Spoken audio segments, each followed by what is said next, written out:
Ce matin-là, dans les couloirs du Bushman Café, à Abidjan, on se presse.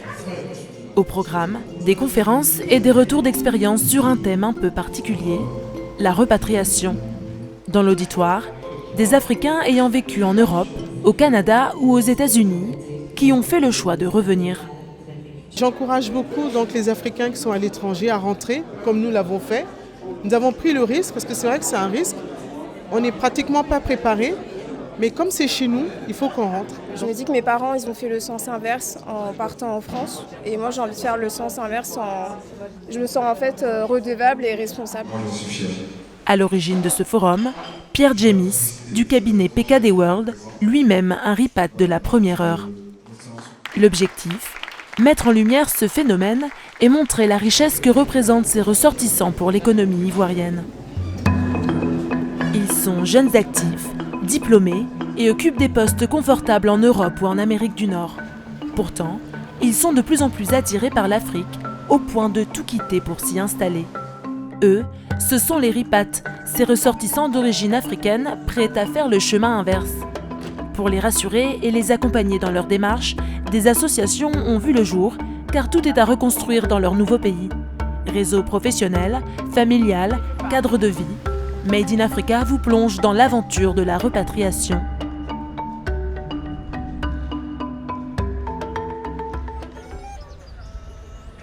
Le quartier de la Palmeraie Complexe, à Abidjan, n'a plus de secret pour Ismène Kedjo. Bonjour maman, ça va? Il y a un petit bar avec de la musique, j'ai ma vendeuse de garba, ma vendeuse de poissons, il y a le complexe en fait avec le terrain de foot, le terrain de basket. Donc ça vit en fait et moi c'est ça que j'aime. Là c'est le coin où je viens quand j'ai un peu faim à midi. Donc là il y a la vendeuse de poissons frits, mais aujourd'hui j'ai plutôt envie d'un garba, donc on va aller par là-bas. Si Ismène a ses habitudes, Bonjour maman, bonjour. Et sait sélectionner son garba comme toute bonne abidjanaise, Je peux mettre oignons, piments. elle n'a pourtant pas grandi dans ce quartier, ni même en Côte d'Ivoire. Elle est ce qu'on appelle une ripat. Il y a un an, cette franco-béninoise décide de quitter sa vie parisienne pour s'installer en Afrique de l'Ouest, et c'est à Abidjan qu'elle choisit de démarrer sa nouvelle vie. Alors là, c'est chez moi, à la Palmeraie Complexe, un appartement de 2 chambres au salon, traversant, hyper lumineux, que j'adore. C'est vrai que des appartements comme ça, à Paris, à ce prix-là, c'est pas évident. Ça fait partie aussi un peu de l'aventure, pour moi, de la repatriation. C'est le confort de vie, c'est la qualité de vie, c'est l'espace, c'est la possibilité d'avoir une terrasse et d'être dehors toute la nuit. Ça, c'est vraiment mon petit plaisir. Un changement de vie pour cet ancien employé de l'administration française, reconverti dans le tourisme, avec un tout nouvel outil de travail. Alors ça, c'est Wonja. Wonja, c'est la première née de la flotte African Explorer. Wonja, ça veut dire liberté en Douala. Et donc c'est un van que j'ai conçu pour voyager en Afrique en toute sécurité, liberté et autonomie. Son idée, proposer des parcours touristiques en van. Il y a 10 mois, elle fait venir ce van d'Europe, un véhicule dont elle conçoit elle-même l'aménagement, s'inspirant des modèles en vogue aux États-Unis ou en Australie, et qu'elle loue à des touristes désireux de découvrir la Côte d'Ivoire. Vous avez un lavabo, un lit escamotable qui permet du coup de dégager en toute simplicité un espace pour 2 voyageurs complémentaires avec ceinture, mais aussi un espace bureau. Vous avez une douche avec des toilettes à l'intérieur et d'autres commodités, un frigo et voilà. Mon envie de repatriation, elle est vraiment ancrée dans mon adolescence. Moi, j'ai vécu 2 ans et demi au Bénin entre mes 15 et 17 ans. Et c'est un séjour qui m'a vraiment marqué, qui a changé vraiment mon parcours de vie. À mon retour en France pour passer mon bac, je me suis dit de toute façon, quoi qu'il arrive, je reviendrai vivre en Afrique. Ça a pris un peu de temps. J'ai fait mes études, j'ai bossé. Et à un moment donné, je me suis dit, de toute façon, il faut que je reparte. Et j'avais aussi envie d'un projet de reconversion, aller vers d'autres métiers et notamment ceux du tourisme. Donc le van, c'est clairement inscrit dans ça et c'est comme ça que je débarque à Abidjan avec l'idée d'organiser des séjours nomades en campervan. Un projet ambitieux qui n'aurait peut-être jamais vu le jour sans l'aide d'une association dont elle est adhérente, Ripat Africa. Son objectif, aider les membres de la diaspora à se réinstaller en Afrique en les accompagnant dans leurs projets entrepreneuriaux. Régulièrement, Ismène s'entretient avec Kara Diaby, le président de l'association. J'aimerais solliciter Ripat Africa pour voir dans quelle mesure on pourrait financer d'autres véhicules ensemble et donc permettre une entrée au capital privilégié aux membres de l'association. Ismène, ça fait 3 ans que je la connais, c'est une des premières membres de Ripat Africa. Elle a souscrit à l'association en 2020 et moi j'ai vu tout le projet African Explorer grandir parce qu'on en a parlé à ses tout débuts, à ses prémices. Au sein de Ripat Africa, on est 300 membres et sur ces 300 membres, il y a 50 personnes qui sont revenues s'installer sur le continent, donc ont pris le risque de quitter leur confort et de revenir en Afrique, développer des business. Il y en a qui travaillent dans des entreprises et qu'on leur donne des conseils, des tips, etc., des contacts. Et ça leur permet vraiment de préparer leur retour. Des conseils précieux pour des entrepreneurs pour qui tout est à refaire dans leur nouveau pays. Selon moi, les grands défis de la repatriation et de la repatriation en mode entrepreneuriat, c'est qu'en fait, tu gères tout en même temps. Tu es vraiment sur un défi à 360. Il faut gérer ton installation, la mise en place de ton entreprise, trouver des collaborateurs, trouver des partenaires, ton appart, te refaire un réseau. Aujourd'hui, je suis quand même bien installée, j'ai déjà un réseau d'amis. Ma vie à Abidjan, au bout de quasiment 1 an, aujourd'hui, elle roule. Ça va. Sur cet aspect-là, c'est cool. Mais je voudrais plus voyager. J'ai pas mal bossé en fait. Faire en sorte que la repatriation ne soit plus un parcours du combattant, mais plutôt un jeu d'enfant, c'est le credo de Kara Diaby. Nous le retrouvons dans cet immeuble du Vallon, en plein appel avec un futur Ripat qui hésite encore à sauter le pas. Mais du coup, tu vois, ça, c'est une question qui revient souvent. Nous, ce qu'on recommande, c'est de mettre un an à 1 an et demi de salaire de côté. Je pense qu'on peut faire un point d'ici 1 mois, voir si tu es un peu avancé dans ton projet, etc. Ça te va? Cette association, je l'ai créée en 2020, en plein Covid. Moi, j'avais beaucoup envie de revenir en Afrique, etc. Mais je ne trouvais pas d'organisation qui proposait, en fait, un accompagnement complet, donc c'est-à-dire des informations concrètes sur les opportunités qu'il y a en Afrique et aussi un réseau. Et en fait, je me suis dit, étant donné que je ne trouve pas, je vais le créer moi-même. Et c'est comme ça qu'on a commencé. Aujourd'hui, l'association compte 300 adhérents, triés sur le volet.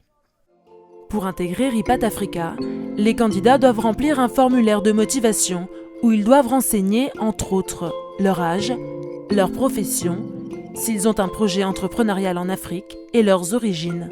Après un entretien, les candidats sélectionnés doivent payer une cotisation de 500 € par an, soit 330 000 francs pour adhérer à l'association. Les critères de sélection peuvent sembler élitistes, mais pour Kara Diaby, ils sont justifiés. Plus on a des membres qui sont dans le même état d'esprit, qui ont la même ambition et qui partagent les mêmes valeurs, plus l'organisation est performante et s'agrandit.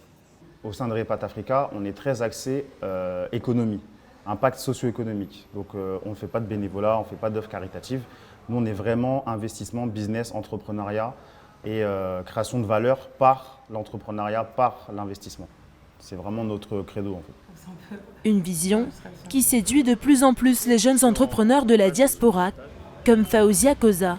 Cette Parisienne a créé sa marque de sac à main de luxe et hésite entre la Côte d'Ivoire et le Sénégal pour sa repatriation. Et elle a quelques questions à poser à Kara sur la vie à Abidjan. Comment se déplacer sur Abidjan? Tu as les taxis, par exemple, tu as les taxis classiques. Après, tu as les Yango, qui est pas mal, c'est l'équivalent des applications VTC que tu peux connaître. Des questions d'ordre pratique, comme les déplacements ou encore le logement. Tu devras payer 5 mois de loyer cash en fait. Donc c'est différent de ce que tu peux connaître à Paris, quoi. 5 mois de loyer en cash, c'est énorme. Kara tient aussi à attirer l'attention de Faouzia sur des aspects parfois négligés par les Ripat. Il y a énormément de personnes qui viennent s'installer ici et quand je leur pose la question « Est-ce que tu as pris une assurance santé ?» Ils me disent « Ah bon, je dois en prendre une ». Après, c'est un certain coût. Hein. C'était pas moins de 300 à 400 € par mois. Par mois ou par an? Par mois. Une somme importante qui peut sérieusement fausser les comptes si elle n'est pas prévue dans le budget de repatriation. Chez Ripat Africa, on cherche à prévenir plutôt que guérir. Lorsqu'on a ce genre de questions, nous, ce qu'on fait, c'est qu'on fait des voyages d'immersion de 2 semaines en Afrique. Donc, l'objectif, c'est vraiment de venir découvrir la réalité du terrain, se faire du réseau et avoir aussi un réseau sur place avant d'arriver. Ça, c'est très important. De quoi convaincre les sceptiques. Et le prochain voyage à Abidjan approche. Dans quelques semaines, Kara accueillera une vingtaine de membres de l'association dans la capitale économique. Dans ce bus, une délégation Ripat Africa. On retrouve Kara, Fao et une dizaine d'autres membres qui ont fait le déplacement. Tous sont tentés par la repatriation. Donc j'ai fait toute ma vie en France jusqu'ici. Je suis allée de temps en temps en vacances en Côte d'Ivoire pour voir ma famille. Mais sinon mon parcours académique et professionnel était en France. J'ai pas forcément les codes et la culture locale.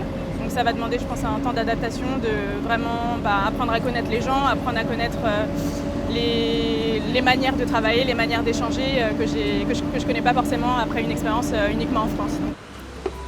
L'objectif du voyage, en apprendre davantage sur l'entrepreneuriat et l'investissement en Côte d'Ivoire.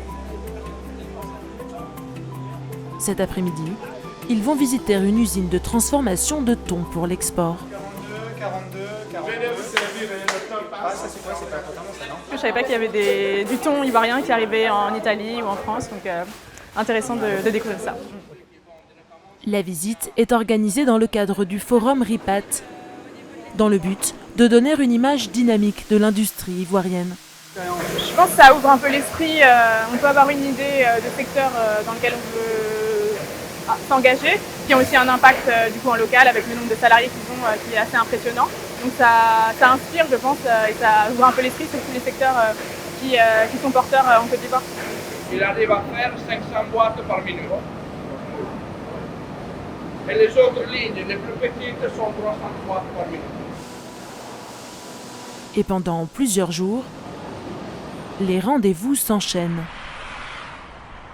Au Bushman Café, l'heure est au speed dating professionnel. Bonjour. Evelyne Gomis, enchantée.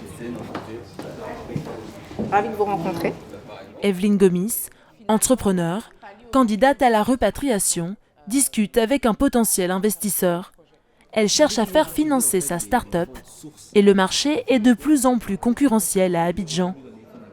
C'est vrai que peut-être qu'il y a quelques années encore, on arrivait en terrain conquis en se disant oui, je vais sauver mes frères, je vais apporter la solution et non, en fait, personne ne nous attend. Les solutions sont déjà là, peut-être pas toutes et l'idée c'est vraiment de pouvoir agir en complémentarité, d'apporter nous notre expertise, de pouvoir prendre l'expertise aussi qui est sur place et de pouvoir mutualiser tout ça vraiment pour qu'on puisse atteindre le niveau qu'on a besoin d'atteindre en fait tout simplement. Ne pas arriver en terrain conquis, mais plutôt comprendre son nouvel environnement, c'est peut-être le secret d'une repatriation réussie. Pour convaincre nos futurs Ripat, le Forum a organisé un gala mettant à l'honneur ceux qui ont fait le choix de revenir avec succès. Ce forum a été conçu, travaillé parce que je suis un Ripat, mais je suis avant tout un Ivoirien qui croit en la Côte d'Ivoire, qui vit la Côte d'Ivoire et qui se bat pour la Côte d'Ivoire comme beaucoup d'autres. Au programme, remise de prix par des stars de la diaspora comme Harry Roselmack ou Rokhaya Diallo. L'occasion de récompenser des Ripat au parcours inspirant et impactant, comme Teresa Kwasi, femme d'affaires à succès. Je suis très fière de recevoir ce prix, mais ce n'est pas forcément pour moi. C'est surtout pour l'inspiration que ça peut donner à d'autres jeunes, jeunes dames notamment. Des exemples qui inspireront peut-être les hésitants à sauter le pas de la repatriation. Il serait 71% de la diaspora à envisager de revenir travailler en Afrique, portés par l'espoir d'un continent en pleine mutation.